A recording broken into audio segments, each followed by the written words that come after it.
The leather saddlebag hit the wooden counter with a dusty thump that made Delilah Kensington look up from the account ledger she'd been studying, and her breath caught at the sight of the tall cowboy standing in the doorway of her brother's post office, silhouetted against the brilliant Colorado sunshine of that September morning in 1882. "Morning, madam," the stranger said, removing his wide-brimmed hat to reveal sun-streaked brown hair and eyes the color of creek water after a spring thaw. "I'm looking for the postmaster. Got a delivery of letters from Denver that need sorting." Delilah set down her pen, acutely aware of how plain she must look in her simple cotton dress, her dark hair pulled back in a practical bun.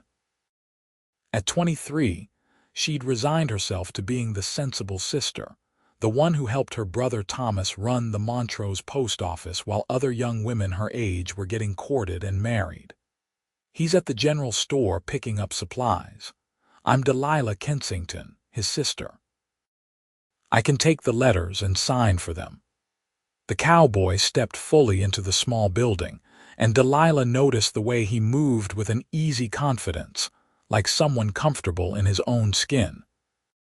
He couldn't have been much older than her, perhaps 25 or 26, with the weathered complexion of a man who spent his days under the open sky.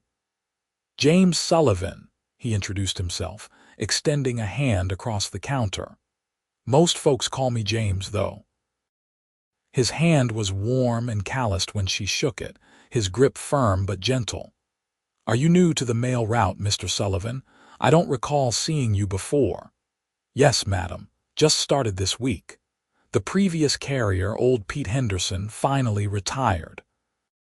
Said his bones couldn't take the long rides anymore." James lifted the heavy saddlebag onto the counter and began unbuckling it. "I'll be making the run from Denver to Montrose twice a month, weather permitting." Delilah watched as he carefully removed bundles of letters tied with twine, his movements methodical and precise. There was something appealing about his quiet competence, the way he handled each bundle as if it mattered. "That's quite a journey. Must be at least 150 miles. "Closer to 200, the way I have to go through the mountains," James said, looking up at her with a slight smile that transformed his serious face into something quite handsome. "But I don't mind. Gives me time to think, and the scenery's better than anything I saw growing up in Kansas."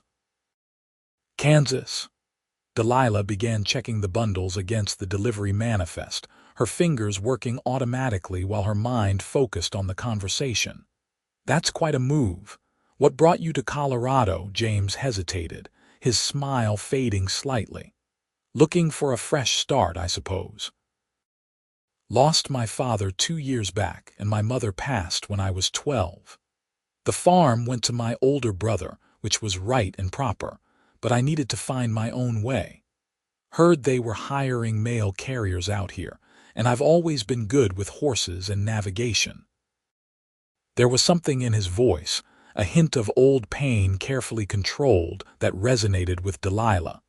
She'd lost her own parents to cholera 5 years ago, leaving her and Thomas to fend for themselves. "I'm sorry about your parents. It's not easy losing family." "No, madam, it's not." James looked at her more intently, as if really seeing her for the first time. "But Thomas mentioned in his correspondence that you two run this post office together. Sounds like you understand that particular kind of loss." Delilah felt a flush creep up her neck at his direct gaze. "Thomas told you about me, in passing, when we were arranging the new delivery schedule." James finished emptying the saddlebag and straightened. "He didn't mention how capable you were, though. Most sisters I know wouldn't have the head for postal regulations and ledgers." The compliment, delivered so matter-of-factly, pleased her more than it should have. Someone has to keep the record straight. Thomas is wonderful with people, but his bookkeeping leaves something to be desired. James laughed, a warm sound that filled the small office. "I know the type. My brother could manage 50 head of cattle without breaking a sweat, but ask him to balance the household accounts, and he'd rather face down a rattlesnake. Delilah found herself smiling back, surprised by how easy it was to talk to this stranger. Before she could respond, the door swung open and Thomas bustled in, his arms full of wrapped parcels. Her brother was shorter than James, stockier, with the same dark hair as Delilah but lighter brown eyes. "James, good to see you made it safely." Thomas dumped his packages on a side table and came over to shake the cowboy's hand enthusiastically. "Any trouble on the route?" "None to speak of. Clear weather and good roads most of the way." James glanced at Delilah again, something unreadable in his expression. "Your sister's been helping me get everything sorted." "Delilah's a marvel, isn't she?" Thomas said proudly, clapping his sister on the shoulder. "Don't know what I'd do without her. Say, James, you planning to stay in town overnight before heading back?" "That was my intention, if you know of a good boarding house. Mrs. Patterson runs a clean establishment on Oak Street, but honestly, we've got a spare room above the post office that's just sitting empty. You're welcome to it. Save yourself the boarding fee." Thomas was already moving toward the back stairs. "Come on, I'll show you. Delilah, can you finish checking those bundles?" "Of course," Delilah said, watching as the two men disappeared up the narrow staircase. She could hear their voices overhead, Thomas's enthusiastic chatter and James's lower, more measured responses. Her hands moved automatically through the remaining mail, but her mind was elsewhere, replaying the brief conversation with the mail carrier. There had been something in the way James looked at her, a recognition perhaps, as if he saw past the plain dress and practical manner to something more. Delilah shook her head at her own foolishness. She was being ridiculous, spinning romantic fantasies from a simple business transaction. The man was just being polite, but when James came back downstairs an hour later, having settled his horse at the livery and stowed his gear in the spare room, he paused by her desk. "Your brother invited me to supper tonight. I hope that's acceptable to you, Miss Kensington. I don't want to impose." "It's no imposition," Delilah assured him, trying to ignore the flutter in her chest. "We always have plenty. Thomas never learned to cook for less than an army. In that case, I gratefully accept." James picked up his hat from the counter where he'd left it. "I need to check in with the territorial mail supervisor, but I'll be back this evening. Is there anything I can bring? Wine, perhaps, or something from the general store?" The offer was unexpected and touching. "That's very kind, but unnecessary. Just bring yourself." James settled his hat on his head, tilting it slightly against the afternoon sun slanting through the windows. "Then I'll bring myself and my appetite. Thank you, Miss Kensington. I'm looking forward to it." After he left, Delilah tried to focus on her work, but found her thoughts drifting repeatedly to the mail carrier. There was something about James Sullivan that intrigued her beyond his obvious good looks. Perhaps it was the sadness she'd glimpsed beneath his easygoing manner, or the careful way he spoke, as if he weighed each word before releasing it. Or perhaps it was simply that she'd felt an unexpected connection, a spark of possibility she hadn't experienced before. Thomas emerged from the back room carrying a box of sorting trays. "So, what do you think of our new mail carrier?" "He seems competent," Delilah said neutrally, keeping her eyes on the ledger. "Competent." Thomas laughed. "That's quite the endorsement. I meant as a person, D. He's a good man, from what I can tell. Honest, hardworking, and he's got no family waiting for him anywhere." Delilah looked up sharply. "Why are you telling me this? No reason." But Thomas's expression was too innocent, and Delilah knew her brother well enough to recognize when he was scheming. "Just making conversation. Now, what should we make for supper? I was thinking of that chicken stew you do so well." "Thomas Kensington, don't you dare try to play matchmaker. I'm not playing anything. I just invited the man to supper. It's common courtesy." Thomas set down the box and came over to lean against her desk. His voice softened. "Dee, you're 23 years old. Don't you want more than spending your days in this dusty office managing my terrible bookkeeping?" "I'm perfectly content," Delilah said, but the words felt hollow even to her own ears. "You're perfectly scared," Thomas countered gently. "Ever since Mother and Father died, you've been taking care of me, taking care of this post office, taking care of everyone but yourself. When's the last time you even considered the possibility of having your own life, your own family?" Delilah felt tears prick her eyes and blinked them back fiercely. "Someone had to keep things together. You were only 18, Thomas.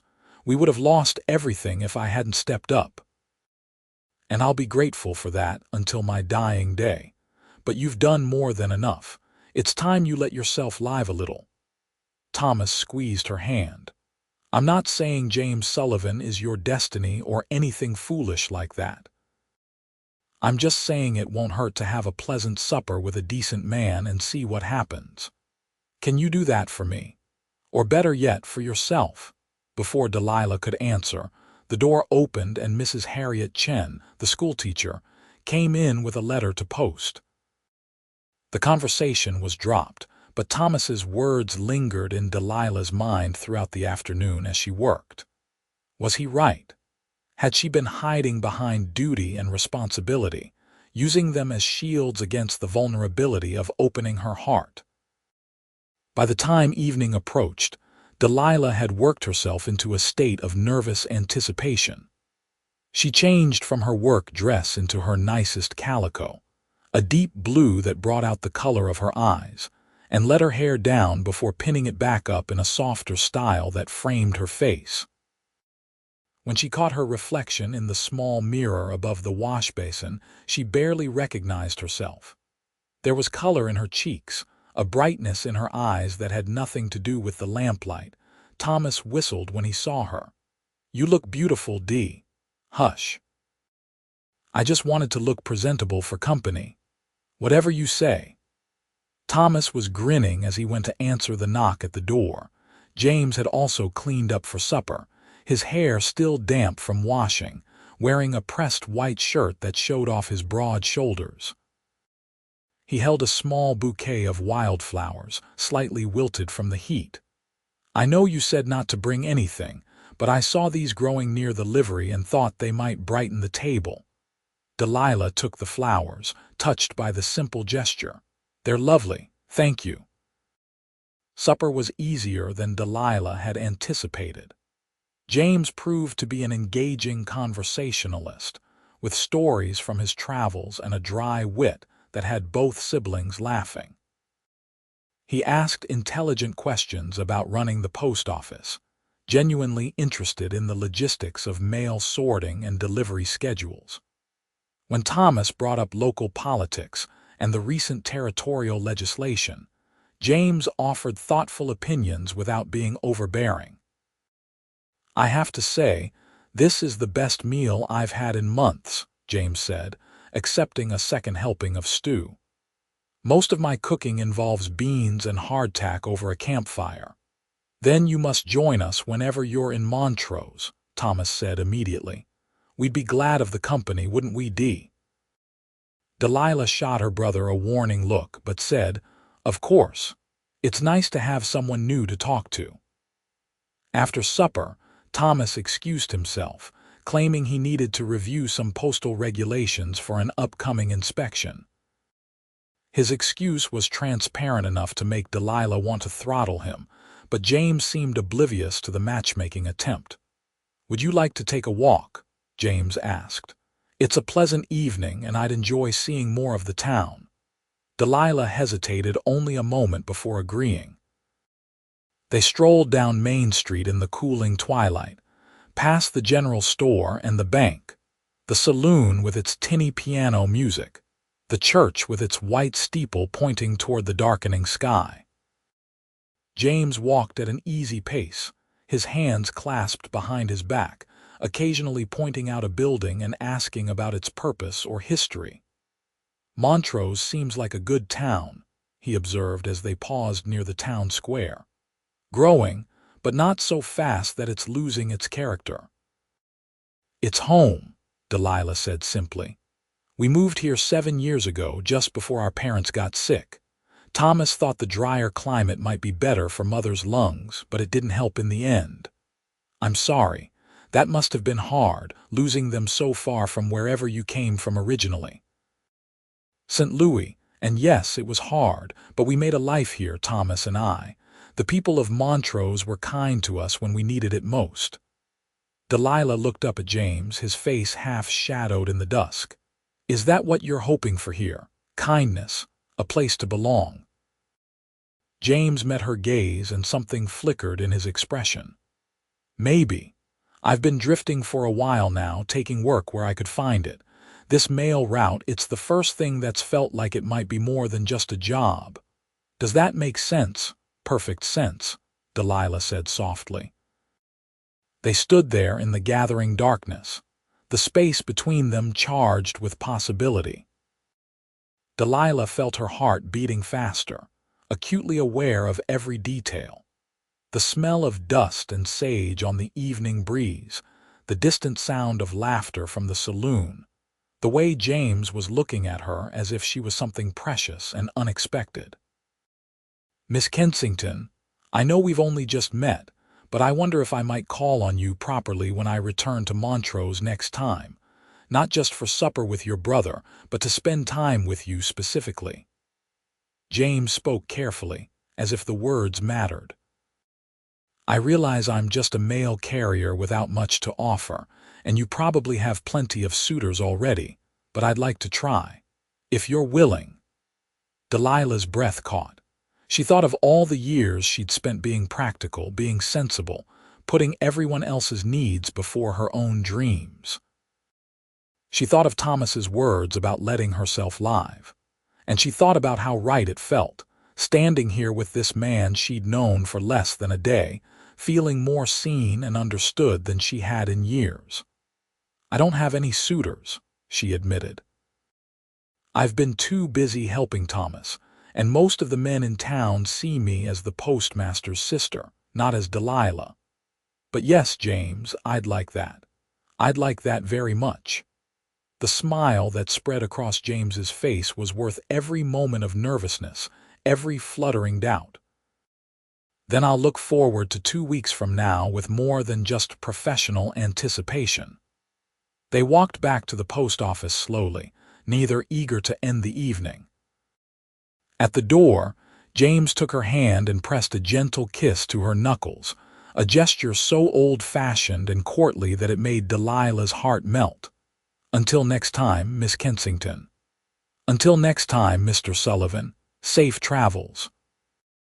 James left at dawn the next morning, his saddlebags loaded with outgoing mail. Delilah watched from her bedroom window as he rode out of town, sitting easy in the saddle, and felt something shift inside her, like a door opening to a room she hadn't known existed. The 2 weeks until James's return felt interminable. Delilah threw herself into work, but found her mind wandering to their evening walk, the feel of his lips on her hand, the promise in his eyes. Thomas teased her mercilessly about her distraction, but she didn't care. She felt alive in a way she hadn't in years, full of anticipation and hope. When the day of James's expected arrival came, Delilah dressed with extra care, choosing her green dress with the ivory lace collar. She was sorting mail when she heard the familiar sound of hoofbeats and looked up to see James dismounting outside. But something was wrong. He moved stiffly, favoring his left side, and when he came through the door, she could see bruising along his jawline. James, what happened? Nothing serious, he said, but winced as he lifted the saddlebag onto the counter. Ran into some trouble about 30 miles outside of town. A couple of drifters thought a mail carrier might have something worth stealing. Delilah came around the counter immediately, her professional training taking over. Sit down. Let me look at you. I'm fine, really. They got the worst of it. Sit. She pushed him gently into the chair by her desk and began examining his injuries with practiced efficiency. There was a cut above his eyebrow that had been roughly bandaged, the bruising on his jaw, and the way he held his ribs suggested they were at least badly bruised if not cracked. Did they take anything? Tried to. But I wasn't about to let them make off with people's mail. These letters, they're important. Somebody's waiting to hear from family or expecting business documents or getting news that might change their lives. I wasn't going to let some petty thieves interfere with that. James looked up at her, his expression earnest despite the pain he must be feeling. The mail is a sacred trust, Miss Kensington. Your brother taught me that. Something in Delilah's chest tightened at his words, at the integrity and dedication they revealed. She carefully cleaned the cut above his eye with water from the basin, her touch as gentle as she could make it. You could have been killed, but I wasn't, and the mail is safe. James caught her hand as she worked, holding it against his cheek. I'm sorry I'm not more presentable for calling on you properly. You're an idiot, Delilah said, but there was no heat in the words, only worry and something deeper, something that felt suspiciously like the beginning of love. A brave idiot, but an idiot nonetheless. I've been called worse. James smiled, then winced as it pulled at his bruised jaw. Though I have to admit, being called an idiot by you is somehow more painful than the beating I took. Despite her concern, Delilah laughed. You're impossible. So I've been told. James's expression grew more serious. I thought about you the whole ride back, Miss Kensington. Even when those drifters jumped me, part of my mind was on getting back here to you. Is that too forward to say? Delilah's hand was still pressed against his cheek, his fingers warm over hers. No, she whispered. It's not too forward. I thought about you too. Every day. They stayed like that for a long moment, connected by touch and gaze, until Thomas's voice from the back room broke the spell. That you, James? Everything goes smoothly, mostly, James called back, reluctantly releasing Delilah's hand. When Thomas emerged and saw the state of their mail carrier, the whole story had to be told again. We should get the sheriff involved, Thomas declared when James finished. Those men need to be caught before they hurt someone else. Already reported it at the last town I passed through. They'll be on the lookout. James accepted the whiskey Thomas poured him, sipping it carefully. I'm more concerned about the route. Those men knew exactly where to wait for the mail carrier. Someone must have told them the schedule. A chill went through Delilah. You think there's an informant? Maybe. Or maybe I'm being paranoid. James set down the glass. Either way, I'll be more careful next time. There won't be a next time if you don't rest and heal properly, Delilah said firmly. You're staying here at least 3 days before I let you get back on that horse. James raised an eyebrow. You let me. That's right. Delilah crossed her arms, matching his amused expression with determination. As the person who just patched you up, I have some say in when you're fit to travel. I defer to your medical expertise, Miss Kensington. James's eyes were dancing with suppressed laughter. Besides, spending 3 extra days in Montrose with you sounds like the best medicine I could ask for. Thomas cleared his throat meaningfully. I'll just go finish sorting that mail, shall I? Over the next 3 days, Delilah and James spent every possible moment together. She showed him around Montrose, introducing him to the shopkeepers and townspeople. They walked along the Uncompahgre River, watching the sunlight dance on the water. They had supper with Thomas every evening, the 3 of them developing an easy camaraderie that felt like family. But it was the quiet moments Delilah treasured most, sitting on the post office porch in the evening, talking about their hopes and dreams. James wanted to eventually own a small ranch, raise horses, maybe have a family. Delilah admitted that she'd always wanted to travel, to see something beyond the small world she'd inhabited, but had never felt free enough to pursue that dream. "Maybe someday you will," James said, his shoulder brushing hers as they sat side by side on the porch steps. "When Thomas is more settled, when the post office can run without you for a while." "Maybe," Delilah said, not quite believing it. Her life was here, her responsibilities were here. Dreams were for other people, people who didn't have duty weighing them down. As if reading her thoughts, James said softly, "You know, there's nothing noble about sacrificing your own happiness forever. Your parents wouldn't have wanted that for you." "How do you know what my parents would have wanted?" "Because I know what my parents wanted for me. My mother, before she died, she made me promise I'd live a full life, not just survive. She said surviving wasn't enough, that we owe it to ourselves and to the people who love us to actually live." James took her hand, his thumb tracing circles on her palm. "I think your parents would have said the same thing." Delilah felt tears well up, the truth of his words hitting somewhere deep and tender. "I don't know how to do anything but this, taking care of things, being responsible. It's who I am." "It's who you've had to be, but maybe it doesn't have to be all you are." James lifted her hand to his lips, kissing it gently. "I'm not saying you should abandon Thomas or the post office.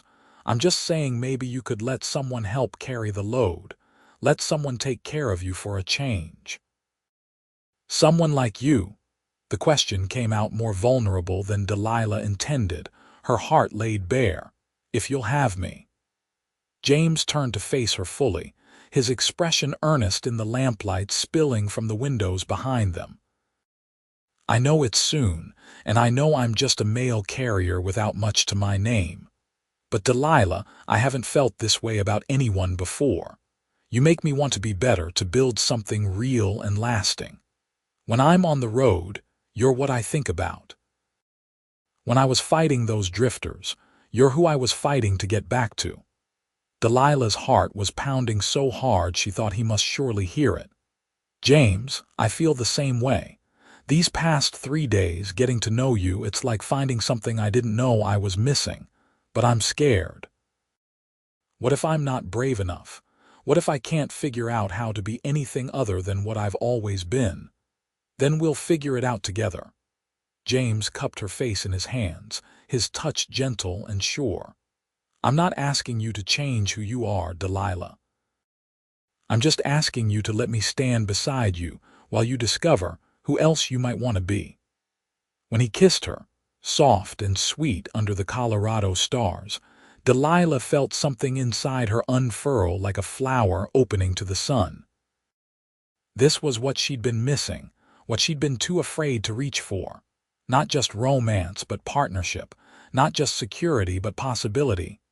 They drew apart slowly, both breathless. "You delivered yourself to me," Delilah whispered, the words coming from some deep, certain place inside her. "That first day with your saddlebag full of letters, I thought you were just delivering mail. But really, you delivered yourself to me. Like the answer to a question I'd been afraid to ask." James smiled, his forehead resting against hers. "Then I'm glad I took this route. Glad Pete Henderson retired when he did. Glad for every choice and chance that brought me to your post office that morning." "Stay," Delilah said impulsively. "Not just tonight, but longer. Make Montrose your home base. There are plenty of men who could do the shorter runs while you handle the big Denver route. You could have a real home here instead of just a room you pass through. Are you sure? I don't want to impose on your and Thomas's hospitality." "I'm sure." Delilah kissed him again, more confident this time. "I want you here. I want to see where this goes, what we might build together. I want to stop being afraid and start living." James pulled her close, holding her against his chest where she could hear the steady beat of his heart. "Then I'll stay. For as long as you'll have me." They sat together on the porch until the stars wheeled overhead and the moon rose full and bright, making plans and promises, learning the shape of each other's dreams. When they finally went inside, They found Thomas had discreetly retired to his own room, leaving them their privacy and his blessing. James did stay. He arranged with the territorial mail service to make Montrose his official home station, taking rooms permanently above the post office. He continued his twice-monthly runs to Denver, but now he had a reason to hurry back, a welcome waiting that made the long miles worth traveling. As autumn turned toward winter, James and Delilah's courtship deepened. He took her riding through the surrounding countryside, teaching her to sit a horse properly and laugh at herself when she fell off. She introduced him to her small circle of friends, and he charmed them all with his quiet humor and genuine interest in their lives. They attended church socials together, went to the town dances, shared quiet evenings reading by the fire in the post office parlor. The town watched their romance with approval and interest. Delilah had always been well-liked, respected for her steadiness and intelligence, and people were glad to see her finally courting someone. James, for his part, quickly proved himself a valuable member of the community, not just as the mail carrier, but as someone willing to help when needed. He assisted the blacksmith with a difficult job shoeing a fractious horse, helped repair the church roof after a windstorm, and once talked down a drunk cowboy who was causing trouble at the saloon, diffusing a potential fight with calm words and patience. "He's a keeper, Mrs. Chen told Delilah one afternoon when James had just left the post office after delivering letters. "You'd be a fool to let that one get away." Delilah, who was already half in love and falling deeper every day, could only agree, but their happiness was not without challenges. In November, James ran into trouble again on the Denver route. This time it wasn't bandits but weather, an early blizzard that trapped him in the mountains for 3 days. Delilah spent those days in an agony of worry, unable to eat or sleep properly, snapping at Thomas and the customers until her brother finally pulled her aside. "He'll be fine, Dee. James is capable and careful. He wouldn't take risks with the mail or his life. You don't know that. Anything could happen out there. He could freeze to death, or his horse could break a leg, or he could get lost in the snow." Delilah's voice cracked with the force of her fear. "I can't lose him, Thomas. I can't lose someone else I love." Thomas pulled her into a hug. "You won't. Have faith." When James finally rode into town on the 4th day, thinner and exhausted but alive, Delilah ran out into the street without even bothering to grab a shawl against the cold. She threw herself into his arms as he dismounted, and he caught her, holding her tight. "I'm all right," he murmured into her hair. "I'm sorry I worried you." "Don't you ever scare me like that again," Delilah said fiercely, torn between kissing him and hitting him.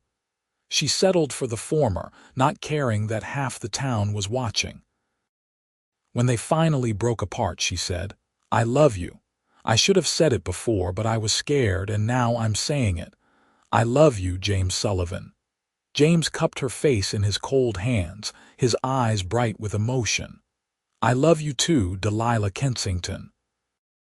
Have since about the 2nd day I knew you, when you called me an idiot for getting beat up defending the mail."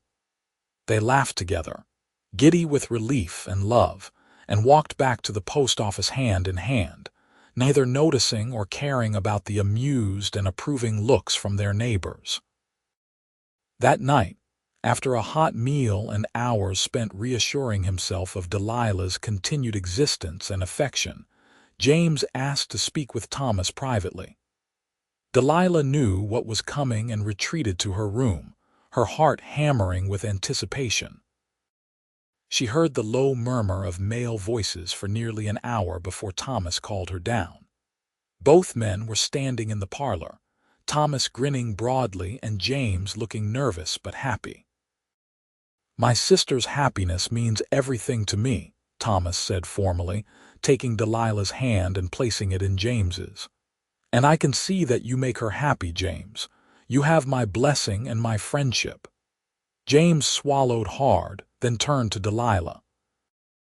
I was going to wait, maybe do this somewhere more romantic, but I can't hold it in anymore. Delilah, I know I'm not rich, and I know being married to a mail carrier means sometimes you'll worry when I'm on the road, but I promise I'll always come back to you. I promise I'll work hard to give you the life you deserve, and I promise I'll love you every day for the rest of my life. He pulled a small box from his pocket and opened it to reveal a simple gold band with a tiny diamond. Will you marry me? Delilah's vision blurred with tears, but she was smiling so hard her face hurt. Yes, yes, 1,000 times yes. James slipped the ring onto her finger and it fit perfectly as if it had been made for her. They kissed while Thomas whooped and clapped, and Delilah felt like her heart might burst with happiness. They were married in January 1883, in the small church in Montrose with what felt like the entire town in attendance. Delilah wore her mother's wedding dress, carefully preserved and altered to fit, and carried a bouquet of hothouse flowers that James had ordered specially from Denver. Thomas walked her down the aisle with tears in his eyes, and when he placed her hand in James's, he whispered, "Take care of her." "With my life," James promised. The ceremony was simple but beautiful, the vows traditional but heartfelt. When the minister pronounced them husband and wife, James kissed Delilah with such tenderness that there wasn't a dry eye in the church. The reception was held at the town hall, with music and dancing and more food than seemed possible for a town the size of Montrose to produce. Delilah danced with James, with Thomas, with the sheriff and the blacksmith and old Mr. Patterson from the bank. But she kept returning to her husband, drawn to him like a compass to north. "Happy?" James asked during one of their dances. "Happier than I ever thought possible," Delilah admitted. "You've given me so much, James, not just love but hope, the belief that I can be more than I was." "You were always more, I just helped you see it." James spun her gently, her skirts swirling. "And you've given me everything. A home, a family, a reason to wake up smiling every morning." They spent their wedding night in the rooms above the post office, which Delilah had painstakingly cleaned and decorated to make into a proper home. Thomas had discreetly moved his quarters to a small house he'd purchased on the edge of town, giving the newlyweds privacy. In the darkness of their bedroom, with moonlight streaming through the curtains, James made love to Delilah with patience and care, taking time to learn what pleased her, showing her with his body what his words had already conveyed. Afterwards, lying tangled together in the sheets, Delilah felt a completeness she'd never known before, as if a missing piece of her soul had finally clicked into place. "I used to think I had to choose between duty and desire," she whispered, her head on James's chest. "Between taking care of Thomas and having my own life. But with you, I don't have to choose. You make room for all of it." James kissed the top of her head. "That's what marriage should be. Not giving up who you are, but having someone to share the load with. To celebrate the joys and weather the storms together. Then I'm glad I found you, or rather, that you found me." Delilah propped herself up on one elbow to look at him. "Do you ever wonder what would have happened if you hadn't taken this male route? If Pete Henderson had decided to work one more year? Sometimes. But I think we would have found each other somehow. Some things are meant to be." James tucked a strand of hair behind her ear. "You're meant to be mine and I'm meant to be yours. I believe that." "So do I," Delilah said, and kissed him again. Their married life fell into a comfortable rhythm. James continued his mail runs, but Delilah found she worried less as time went on, trusting in his competence and his promise to always come home to her. Between his trips, they worked together in the post office, a seamless team that impressed everyone who saw them. Delilah taught James the intricacies of postal accounting, and he helped her with the physical labor of moving heavy mail sacks and dealing with difficult customers. In the evenings, they would sit together and talk about their dreams. James's desire for a small horse ranch was growing more concrete, and he'd started saving money toward a down payment on some land. Delilah surprised herself by getting excited about the prospect, imagining a house of their own with room for a garden and maybe, someday, children. "How many children do you want?" she asked one night in early spring, as they lay in bed listening to a late-season storm rattle the windows. James considered. "I always thought 2 or 3 would be good, enough to keep each other company, but not so many that we can't give them all attention. What about you?" "I like that number, though I'm a little nervous about the whole process, if I'm honest." "We don't have to rush anything," James assured her. "We've got time. Let's just enjoy being married for a while, save some money, maybe get that land I've been looking at. Then when we're ready, we'll start a family." But fate had other plans. By June, Delilah realized she was pregnant. The discovery filled her with a mix of joy and terror. She was going to be a mother, something she'd barely let herself imagine during all those years of caretaking and duty. And James was going to be a father. She told him on a sunny afternoon when he returned from a mail run. He just walked through the door, dusty and tired, when she blurted out, "I'm expecting a baby." James froze, his saddlebag still in his hand, his eyes going wide. "You're what, expecting?" "A baby, our baby." Delilah twisted her hands together nervously. "I know we said we'd wait, but apparently nature had other ideas, and I'm sorry if this messes up our plans. But I'm also not sorry because I want this baby. I want your baby, and I hope you do too." She ran out of breath, and in the silence that followed, James carefully set down his saddlebag, crossed the room in 3 long strides, and swept her into his arms. "Sorry, Delilah, this is the best news I've ever gotten. We're going to have a baby. A family. Us." His joy was so transparent, so complete, that Delilah's nervousness melted away. They held each other for a long moment, marveling at the miracle of it. Thomas, when they told him, was equally thrilled. "I'm going to be an uncle.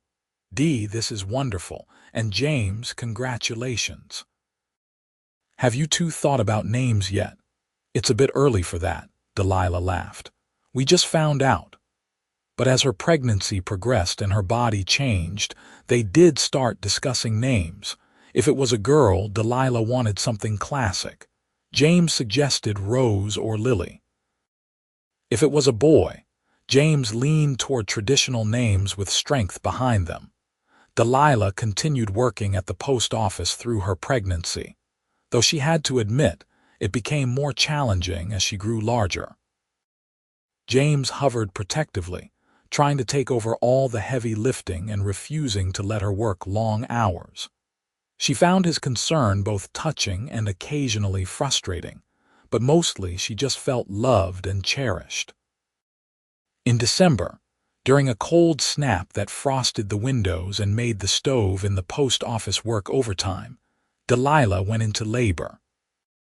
James, who had been planning his route schedule to make sure he was in town around her due date, sent for the doctor and the midwife while Thomas paced nervously in the parlor. The labor was long and difficult, lasting through the night and into the next morning. James stayed by Delilah's side the entire time, holding her hand, wiping her forehead with cool cloths, murmuring encouragement.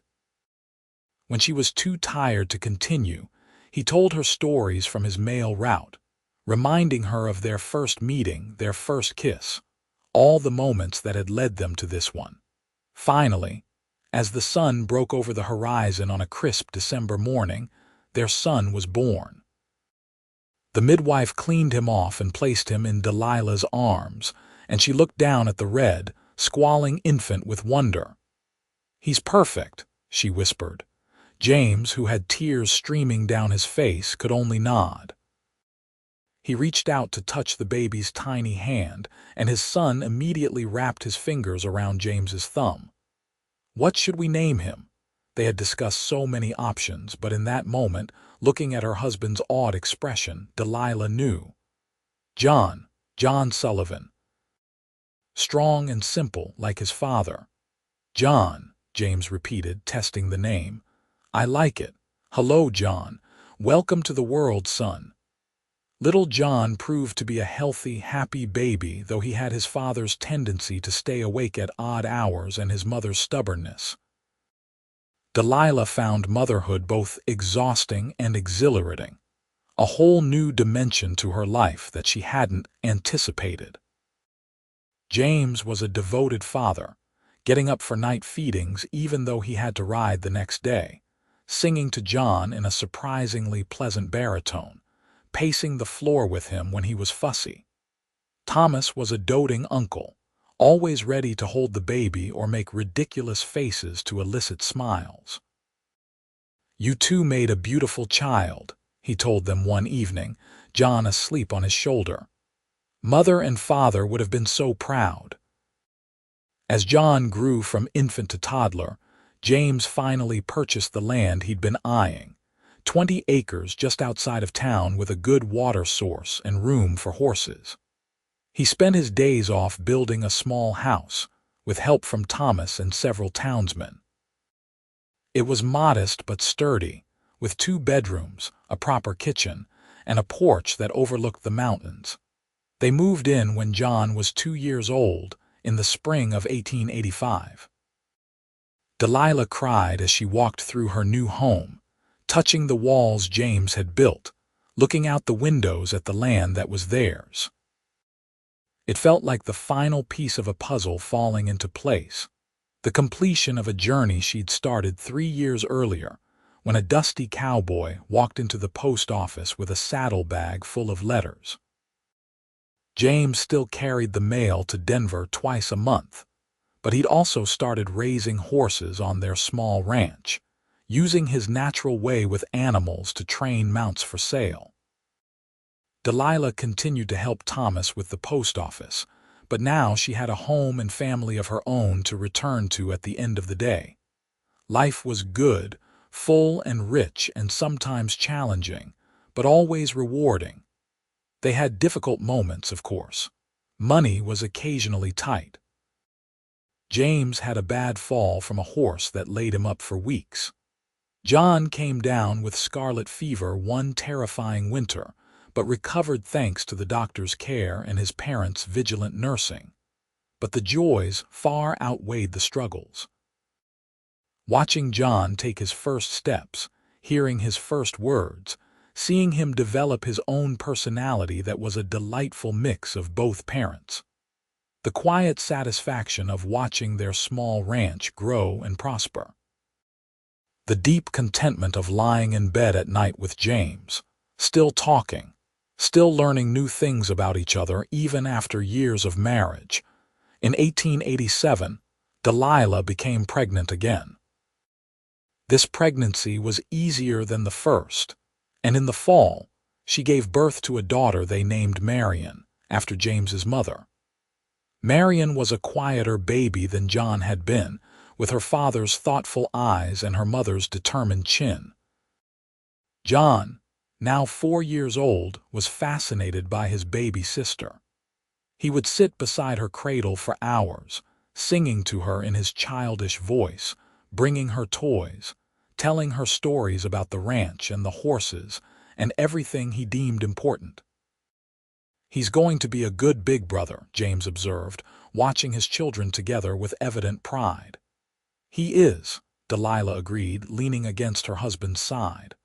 We're lucky, James, luckier than I ever imagined I could be. We make our own luck, James said, kissing the top of her head. By choosing each other, by working hard, by building this life together. That's not luck, that's love. As the years passed, the Sullivan family became a fixture in Montrose. James eventually cut back his Denver routes to once a month, then stopped them altogether when John turned 10 and wanted to start learning the horse training business seriously. Thomas, who had finally found a woman of his own and married, took over full control of the post office with his wife's help. The small ranch prospered. James's skill with horses became well known throughout Colorado, and people traveled from Denver and beyond to purchase his trained mounts. Delilah kept the books and managed the household, but also indulged her old dream of travel by taking the family to Denver once a year for supplies and entertainment. John grew into a tall, capable young man with his father's quiet confidence and his mother's sharp mind. Marion developed a love of books and learning that led her to become a teacher, following in Mrs. Chen's footsteps. In 1898, Delilah was surprised to discover she was pregnant again at 39, and gave birth to another son, Benjamin, who came into the world howling his displeasure and never really stopped making his opinions known.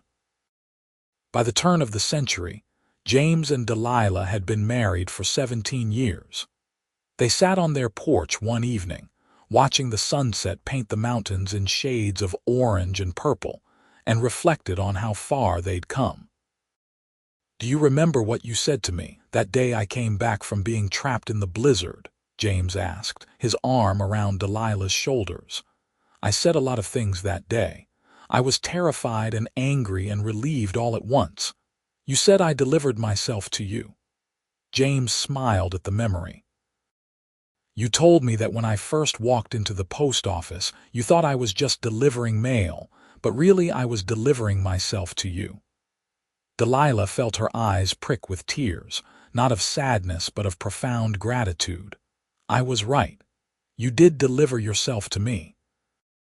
Everything I have, everything I am now, started with that delivery." "And everything I have started with you accepting the delivery," James countered. "With you seeing past the dusty cowboy to the man underneath, with you being brave enough to let yourself love me." They sat in comfortable silence for a while, listening to the sounds of their life around them.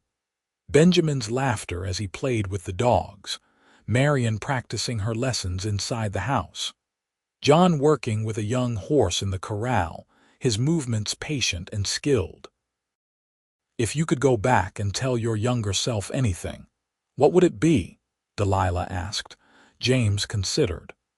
"I'd tell him not to be afraid, that taking the mail route to Montrose instead of the safer, shorter routes would be the best decision he ever made. That the woman he'd meet there would change his life in ways he couldn't imagine." He looked at Delilah with such tenderness that her breath caught. "What about you?" "I'd tell her to have faith, that being brave enough to open her heart wouldn't destroy her, it would complete her. That the cowboy who walked through the door with his saddlebag wasn't just bringing letters, he was bringing her future." Delilah rested her head on James's shoulder. "I'd tell her that she deserved to be happy, and that happiness was coming for her on a dusty horse from Denver." James kissed her forehead. "We've had a good life, haven't we?" "The best life," Delilah agreed. "And we're not done yet. We've got years ahead of us, watching our children grow, maybe grandchildren someday." "I'm looking forward to all of it," James said, "as long as I get to spend it with you." True to their hopes, the years that followed brought new joys and challenges. John married a sweet young woman named Emma from a neighboring ranch, and they gave James and Delilah their first grandchildren, twin boys born in 1903. Marion moved to Denver to teach at a larger school but returned every summer with stories and gifts for her family. Benjamin, their youngest and wildest, eventually settled down enough to learn the horse business from his father, showing a natural talent that even surpassed John's. The ranch continued to grow, eventually encompassing 50 acres and becoming one of the most respected horse breeding operations in Colorado.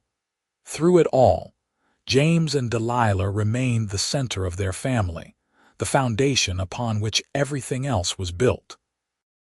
They aged gracefully, their love deepening with each passing year into something rich and unshakable. They had their disagreements, of course, their moments of frustration and worry. But they always came back to each other, to the promises they'd made in that little church in Montrose so many years ago. Thomas remained close to his sister and brother-in-law, his own children growing up alongside their cousins, all of them part of the extended Sullivan Kensington clan that seemed to encompass half of Montrose. The post office remained in the family, eventually passing to Thomas's eldest son, carrying on the tradition that had brought James and Delilah together. In 1907, on their 24th wedding anniversary, James and Delilah took a trip, just the two of them, leaving the ranch in John and Benjamin's capable hands. They traveled to Denver, stayed in a fancy hotel, and attended the theater, something Delilah had always wanted to do. "This is wonderful," she told James as they walked back to their hotel after the performance, her arm linked through his. "Thank you for bringing me. You wanted to travel, remember? When we were first courting, you told me you'd always dreamed of seeing more of the world." James smiled at her in the lamplight. "I know Denver's not Paris or New York, but it's a start." "It's perfect," Delilah assured him. "And honestly, James, I've seen all I need to see. Home is where you are, where our family is. That's the only destination I need." "But maybe next year we could go to San Francisco," James suggested. "I've heard the ocean is something to see." Delilah laughed, delighted by his continued efforts to fulfill dreams she'd half forgotten. "Maybe we will. We've earned a bit of adventure in our old age." "Old age," James scoffed. "You're as beautiful now as the day I first saw you behind that counter, looking so serious with your account ledger. And you're a terrible liar, but I love you anyway." Delilah stopped and turned to face him fully, there on the Denver street with people flowing around them. "I really do love you, James Sullivan, more than I ever thought it was possible to love another person." "I know," James said simply, cupping her face in his weathered hands. "I feel it every day, and I love you just as much, Delilah Sullivan. You're the best thing that ever happened to me." They kissed there on the street, uncaring of the passers-by, two middle-aged people still as much in love as they'd been when they were young. When they finally pulled apart, both were smiling. "Come on," James said, offering his arm. "Let's get back to the hotel. We've got a train to catch home tomorrow, and I'm suddenly eager to see our ranch again." "Me too," Delilah admitted. "As wonderful as this trip has been, there's no place like home." They did go to San Francisco the next year, and it was everything they'd hoped. But true to Delilah's words, they were always happiest at home, surrounded by family and the life they'd built together. As they aged into their 50s and 60s, James and Delilah gradually turned over more of the ranch operations to their sons, content to supervise and advise rather than do all the heavy work themselves. They spent their days tending a large garden, spoiling their grandchildren and enjoying the simple pleasure of each other's company. James's hair went silver, and Delilah's dark locks became streaked with white. They both moved a bit slower, their joints stiff on cold mornings. But their eyes still lit up when they looked at each other, and they still held hands when they walked, still kissed each other good night, still talked for hours about everything and nothing. In 1920, on a warm summer evening much like so many others they'd shared, James and Delilah sat on their porch watching the sunset. They were both in their 60s now, their children grown and successful, their grandchildren starting families of their own. The ranch thrived under John and Benjamin's management, and the Sullivan name was respected throughout Colorado. "I was thinking today about the first time I saw you," James said, his hand warm in Delilah's. "Standing in that post office doorway, you looked up at me, and I swear I felt my whole world shift." "I felt something too," Delilah admitted. "Though I tried to tell myself I was being foolish. But you weren't just a cowboy delivering mail, were you? You were delivering so much more." "I was delivering myself to you," James said, echoing the words she'd spoken so long ago. "Everything I was, everything I hoped to be, I brought it all to you that day." "And I accepted the delivery," Delilah said softly. "Best decision I ever made." They sat in comfortable silence as the sun dipped below the mountains, painting the sky in brilliant colors. Around them, their life hummed with purpose and peace. The horses nickered softly in the corral.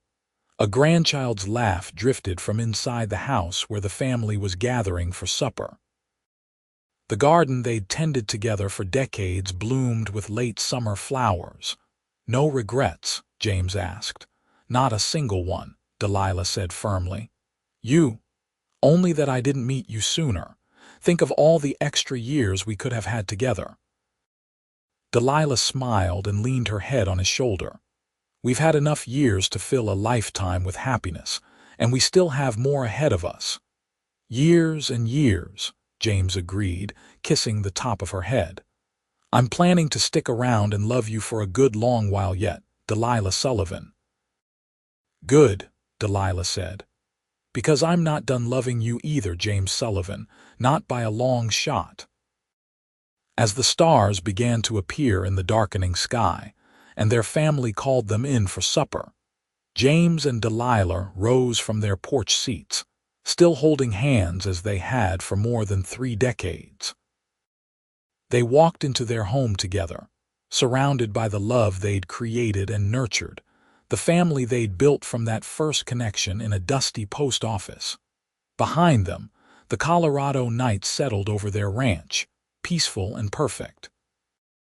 And inside, the sound of laughter and conversation, of family gathered together, was the sweetest music either of them had ever heard. It was the sound of a life well lived, of love honored and promises kept, of a cowboy who delivered more than just letters, and a woman brave enough to accept the delivery. The years that followed continued to be full and sweet. James and Delilah celebrated their 40th wedding anniversary in 1923 with a huge party that brought family and friends from all over Colorado. Their children and grandchildren filled the ranch house to bursting, and even some great-grandchildren toddled around, the newest generation of Sullivans. Thomas, older now but still spry, gave a toast that brought tears to many eyes. "To my sister and the best brother-in-law a man could ask for. You two showed me what real love looks like, what real partnership means.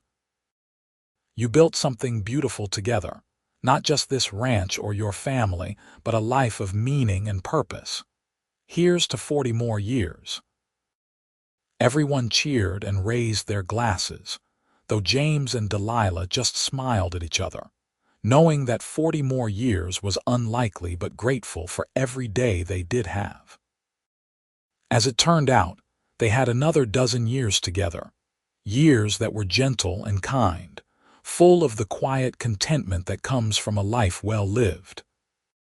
They watched their grandchildren grow and marry, held their great-great-grandchildren, and saw the ranch continue to thrive under new generations.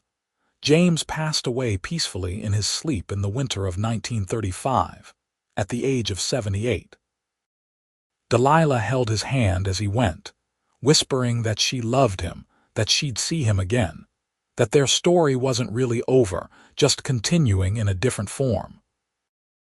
The funeral was the largest Montrose had ever seen, with people coming from across the state to pay their respects to a man who'd been known for his integrity, his skill with horses, and most of all, his devotion to his family. At the service, John spoke about his father's legacy, but it was Marion who told the story that mattered most. "My father once told me," she said, her voice clear despite her tears, "that the best thing he ever did was walk into a post office in Montrose one September morning carrying a saddlebag full of letters. He said he thought he was just doing a job, but really he was delivering himself to his destiny, to the woman who would become his everything. My mother was that woman, and their love story is the foundation upon which all of us stand. We are all here because a cowboy and a postmaster's sister had the courage to love each other completely. Delilah lived for another 3 years, surrounded by family and love but missing James with an ache that never quite eased. She filled her days with her grandchildren and great-grandchildren, passing on stories of the early days in Montrose, of building the ranch from nothing, of a love that had sustained and completed her. On a warm September morning in 1938, almost exactly 56 years after James had first walked into her brother's post office, Delilah passed away in her sleep. She was 79 years old, and she died with a smile on her face, as if she'd seen something wonderful waiting for her. At her funeral, the new postmaster of Montrose, Thomas's grandson, read a letter that had been found among Delilah's possessions. It was dated from 1882, written in James's careful hand, but never sent. My dear Delilah, I write this knowing I may never have the courage to give it to you, but needing to put into words what my heart feels. From the moment I saw you in that post office, I knew my life had changed. You looked at me not as a dusty cowboy or a simple mail carrier, but as a man worthy of respect and consideration. You gave me hope that I might find a home, a purpose, a love that would last a lifetime. I don't know if you feel the same, but I promise you this. If you give me a chance, I will spend every day proving that I'm worthy of your faith in me. I will love you with everything I am for as long as I live. Yours always, James. There wasn't a dry eye in the church. Everyone there knew the story of James and Delilah, the cowboy and the postmaster's sister, whose love had become legendary in Montrose. They knew that James had indeed spent every day proving himself worthy, and that Delilah had loved him just as fiercely in return. They were buried side by side in the Montrose cemetery under a simple headstone that read, James and Delilah Sullivan. He delivered himself to her, and she accepted. United in life, united in death, united forever. The ranch continued for generations, passed down through the Sullivan children and grandchildren, each generation adding to the legacy while honoring the foundation laid by James and Delilah. The house they'd built was preserved and expanded, becoming a family treasure full of photographs and mementos. The story of how they met became family legend, told and retold to each new generation. How a young mail carrier took a job delivering letters to Montrose and found something far more valuable than wages. How a young woman who'd resigned herself to duty and responsibility found the courage to reach for love instead. How a simple delivery of mail became a delivery of destiny. Years later, when the old post office building was being renovated, workers found something carved into the wooden counter, hidden under decades of wear and polish. J.S. plus D.K. September 1882. James had marked the spot where their story began, the place where he'd first seen the woman who would become his whole world. The carving was carefully preserved and protected, and the building eventually became a museum celebrating the history of Montrose. But the section with the carving was designated as a special place, dedicated to love and new beginnings. Couples would come to touch the carved initials and make wishes for their own relationships, hoping for a love as true and lasting as James and Delilah had shared.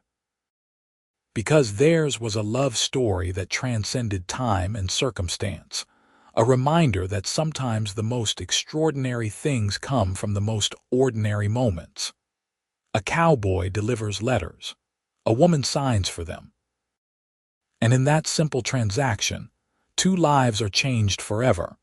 2 hearts find their home, and a love story begins that will be told for generations. It was a story of courage and hope, of taking chances and being brave enough to reach for happiness. It was a story of partnership and respect, of two people building a life together through hard work and dedication. Most of all, it was a story of love, pure and true and lasting, and it all started with a delivery, not just of letters, but of something far more precious. As Delilah had said all those years ago, standing on a porch under the stars with the man she loved, "You delivered yourself to me," and he had. James Sullivan had delivered his whole heart, his entire self, to Delilah Kensington that September day in 1882.